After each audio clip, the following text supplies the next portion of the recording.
सो good afternoon everybody, myself Acharya Vishvendra. आज आपसे कुछ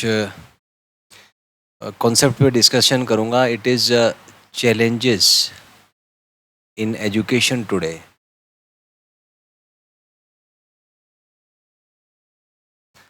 तो आज जैसा कि आपको पता ही है, एजुकेशन इज़ हाईली कॉम्पिटिटिव।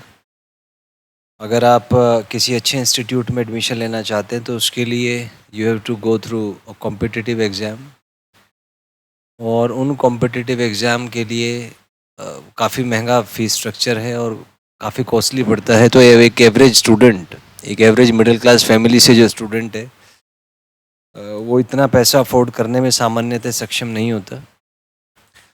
और वैसे तो फ्री में यूट्यूब पे काफ़ी ऑनलाइन रिसोर्सेज आजकल अवेलेबल हैं, लेकिन वो भी ऑनलाइन रिसोर्सेज जो हैं, these are not optimised as per the exam is concern.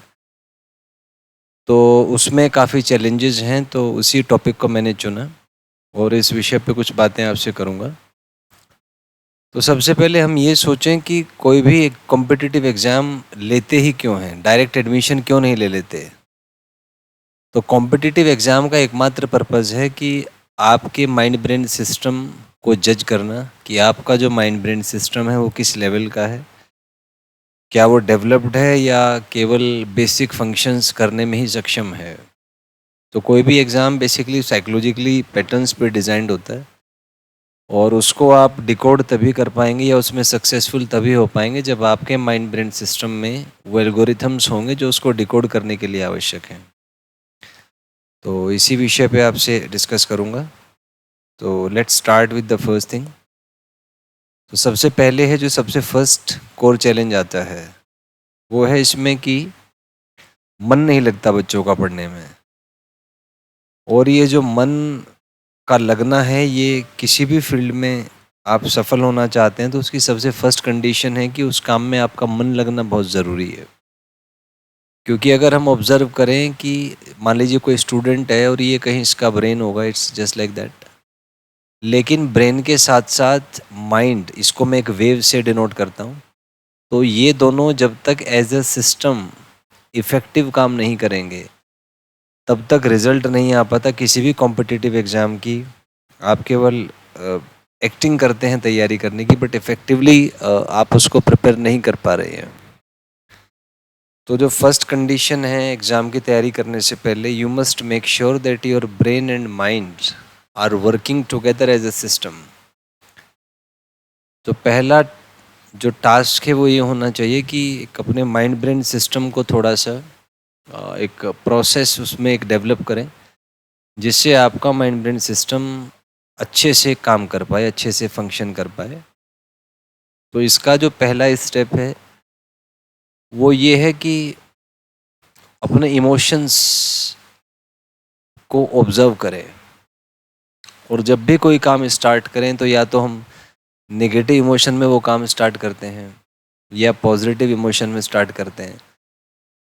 But अगर आप एक न्यूट्रल इमोशन से कोई काम स्टार्ट करेंगे, तो न्यूट्रल मतलब शून्य, तो ज़्यादा गहराई तक आप उसमें जा पाते हैं।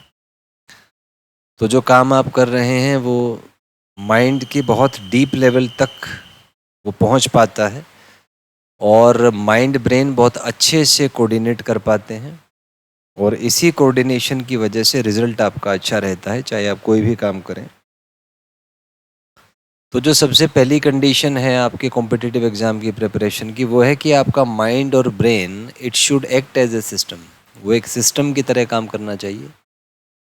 अब उसके कुछ प्रोसेसेस हैं, कुछ साइकोलॉजिकल माइंड ट्रेनिंग्स हैं, जिसकी वजह से हम ऐसा एक मैकेनिज्म बना सकते हैं जिससे माइंड और ब्रेन एज ए सिस्टम काम करे। तो इसको आप ऐसे समझें कि अल्टीमेटली किसी भी ह्यूमन बीइंग के अंदर जो हो रहा है, it is a triode of three things.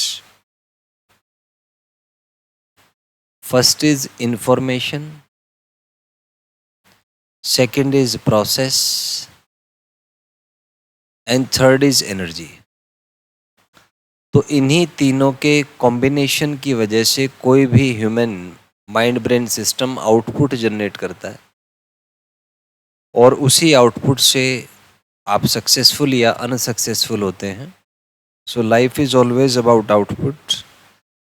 आप लाइफ की किसी भी स्टेज में हो, अल्टीमेटली अगर आपको सरवाइव करना है, लाइफ जीनी है, तो एक सर्टेन आउटपुट आपको देना ही पड़ेगा। क्योंकि जो व्यक्ति आउटपुट लाने में सक्षम नहीं है, उसकी लाइफ बहुत डिफ़िकल्ट हो जाती है। उससे कोई भी संबंध नहीं रखता, कोई बात नहीं करता, क्योंकि सब कोई जो मैंने लाइफ में ऑब्ज़र्व किया है, हर एक सभी एक रास्ते पे हैं और वो एक सामान्यतः सोचते हैं दूसरे जो भी लोग उनके संपर्क में हैं कि इनको यूज़ करके हम कैसे आगे बढ़ें। सो सामान्यतः लाइफ ऐसी ही है। ये कड़वी है बात परंतु सत्य है। तो जिसका भी ब्रेन ठीक से डेवलप हो गया है, वो अपने आसपास के लोगों को रिसोर्स की तरह यूज़ करता है और आगे बढ़ जाता है। ये आज का परम सत्य है। तो इसलिए ये बहुत ज़रूरी है कि आप अपने आप में सक्षम बने, एक ऐसा सिस्टम अपने आप को बनाएं जिससे एक सर्टेन आउटपुट आप दे पाएँ और जिसका यूज़ करके कुछ अच्छा आपसे आउटपुट जनरेट हो पाए। तो यही मूल विषय है कि आउटपुट हम कैसे क्रिएट कर सकते हैं। तो इसके लिए सबसे पहले तो आपका माइंड और ब्रेन, इनका एक coordinated approach as a system बहुत ज़रूरी है। क्योंकि सामान्यतः ये होता है कि हमारा mind it is under the influence of emotions. उन इमोशंस के इन्फ्लुएंस की वजह से हमें थॉट्स आते हैं और थॉट से एक complete chain of thought start हो जाता है और चेन ऑफ थॉट से हम एक ट्रैप के अंदर फंस जाते हैं जिससे हम बाहर नहीं निकल पाते। तो ये जो ट्रैप है, ये ट्रैप ऑफ थॉट्स जो है, यही मेनली रिस्पॉन्सिबल है आप कह सकते हैं कि हमारी लो परफॉर्मेंस के लिए। क्योंकि अल्टीमेटली हम ह्यूमंस हैं और ह्यूमंस में इमोशंस का अपना एक रोल है। लेकिन आज के समय में जो व्यक्ति इमोशनल है वो शायद सरवाइव नहीं कर पाएगा सोसाइटी में। क्योंकि इमोशनल व्यक्ति को बाकी चालाक लोग उसका प्रयोग कर जाएंगे, उसका इस्तेमाल कर जाएंगे और उसको मेंटली एक ऐसी स्टेट में डाल देंगे कि वो फ्रस्ट्रेट होगा, दुखी होगा, परेशान होगा, लोगों से अपनी बातें शेयर करना चाहेगा पर कोई उसकी सुनेगा नहीं।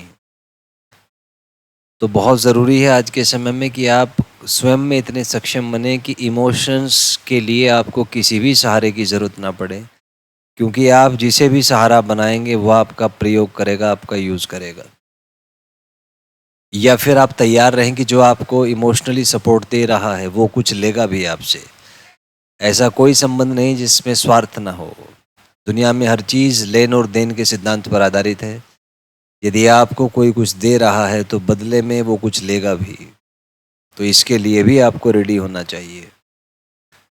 इसलिए मैंने देखा है पढ़ते हुए जो स्टूडेंट हैं बहुत ज़्यादा टीचर से भावनात्मक रूप से जुड़ जाते हैं। उनको लगता है कि हमारा टीचर हमें दुख से बचा लेगा, तकलीफ़ से बचा लेगा।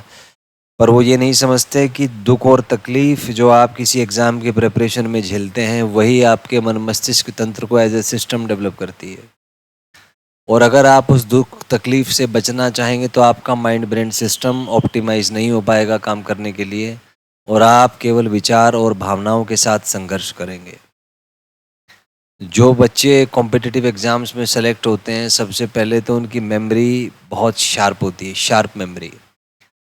लगभग 2 साल में उन्होंने जो पढ़ा है, 3 घंटे के दौरान वो संपूर्ण तरीके से उसको रिटेन करने में सक्षम होते हैं। यही उनकी सफलता का मूल मंत्र है। लेकिन ये जो मानसिक गुणवत्ता है, ये एक दिन में विकसित नहीं होती। बच्चे को क्लास 5 से ऐसे बच्चों के पेरेंट्स उनके मन मस्तिष्क पे काम करना प्रारंभ कर देते हैं। वो धीरे धीरे धीरे उनके मन मस्तिष्क को ट्रेन करते हैं और 5 से 12 लगभग 8 साल, तो 8 साल में उनका मन मस्तिष्क तंत्र बहुत मजबूत हो जाता है और उसी मजबूती के कारण वो ऐसी एक्सेप्शनल रिजल्ट्स लेके आता है।